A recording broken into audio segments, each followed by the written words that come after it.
What's resonating with me with what you're saying is that really presentations don't need to be this one person presents, one person listens. What are some other ways to be more fully engaging a complete class as an alternative to one presentation, everyone else listens? I mean, I think you already talked about the panel presentation, and that's great for presenter co-collaboration. But again, how can we have everyone actively participating in presentations at the same time? Well, you think we could have more academic discussions? I mean, every discussion is a presentation where everyone participates, right? We just don't think of it. I think we get stuck on presentation being that one person standing behind a lectern, giving a presentation where no one interrupts.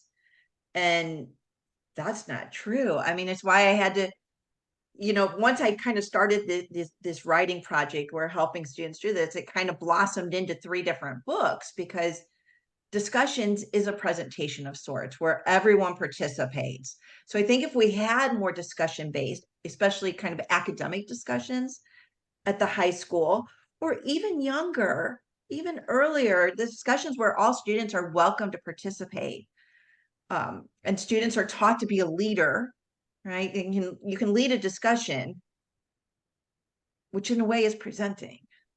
Does that make Mm-hmm. sense? It does make sense. And I like that idea of thinking more broadly of what a presentation is. And yes, maybe it doesn't have to be a show and tell. That's one type of presentation. That tends to be the dominant presentation we see in K-12, but maybe it is more facilitating those discussions. And you do see, for example, Robyn, in some schools, particularly by junior and senior year, we are seeing some classes doing, for example, Socratic method, where the students are actually leading the discussion. But even I think there are ways to scale that down a little bit so that you're helping your students even as early as middle school to learn those skills at facilitation in addition to presentation. So I think that's a really important point that you were just making. Yeah, I agree. I think, I'm seeing these incoming freshmen and I'm seeing my first year graduate students even who are a lot of my graduate students come from other countries where there's a much more passive learning experience for them.